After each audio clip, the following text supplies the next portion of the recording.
আজকের দিনটা কিন্তু আমার কাছে খুব স্পেশাল, কারণ আজকে আমার মার বার্থডে। সকাল সকাল একটু এক কাপ চা খেয়ে সোজা চলে এসেছিলাম বাড়িতে। আর আজকে সকাল থেকে প্রচণ্ড বৃষ্টি হচ্ছে, আর রান্নার তোড়জোড়ও হচ্ছে, আর তার মধ্যে বাবা চলে যাচ্ছিল তারাপীঠে পুজো দিতে। তারপরে খেয়ে নিলাম বাতাবি লেবু মাখা, এটা খেতে কিন্তু দারুণ লাগে। এদিকে কিন্তু আমাদের পুকুসোনা দুষ্টুমি অলরেডি শুরু হয়ে গেছে।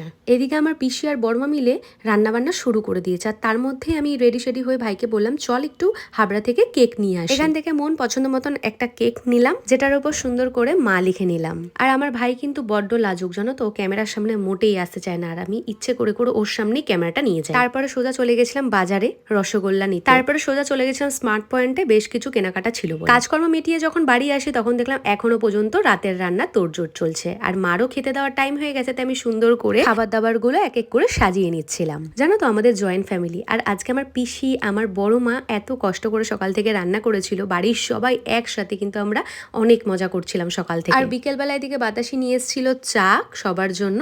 আর ভাই এরকম ভাবে কেন শুয়ে আছে আমি তো বুঝতে পারছিলাম না, তাই একটু ভিডিও ক্যাপচার করে নিলাম। আর সন্ধ্যাবেলা কেক কাটিং হবে, তাই ছোট পিসি বড় পিসি সবাই আসছিল, আর যেহেতু বাচ্চাগুলোর খিদে পেয়েছিল তাই আমি একটু সুইট কর্নও বানিয়ে নিলাম। আর এখানে কিন্তু অলরেডি মার কেক কাটিং স্টার্টও হয়ে যায়, একে একে সবাই মিলে ভীষণ মজা করছিলাম। আর এদিকে স্নো স্প্রে নিয়ে সবাইকে ভরে ভরে দিচ্ছিল, দেখো কি শুরু করেছে এরা। আমাদের বাড়িতে কিন্তু 12 মাসে 13 পার্বণ লেগেই থাকে, আর আমাদের আনন্দ করার জন্য কিন্তু কোনো স্পেশাল দিনের প্রয়োজন হয় না, আমরা চাইলেই আমরা সবাই মিলে একসাথে একদিনে পিকনিকও করে নিই ছোটখাটো। তারপরে এসেছিল আমার বাবার বন্ধু কেক নিয়ে, তো মা ওই কেকটাও কেটে নিল, আর তারপরে শুরু করেছিল সবাই মিলে নাচানাচি। যেহেতু রাত হয়ে যাচ্ছিল তাই আমি একটু পুকুসোনাকে খাইয়ে দিচ্ছিলাম। রাত কিন্তু অনেক হয়ে গেছে, তবুও কেউ খেতে বসছে না, কারণ এখানে সবাই ডান্স শুরু করে দিয়েছে অলরেডি। তো চলো বন্ধুরা, আজকের মতন বাই, আবার দেখা হচ্ছে তোমাদের সাথে কালকের ব্লগে। ততক্ষণের জন্য সবাই ভালো থেকো, সুস্থ থেকো, টাটা।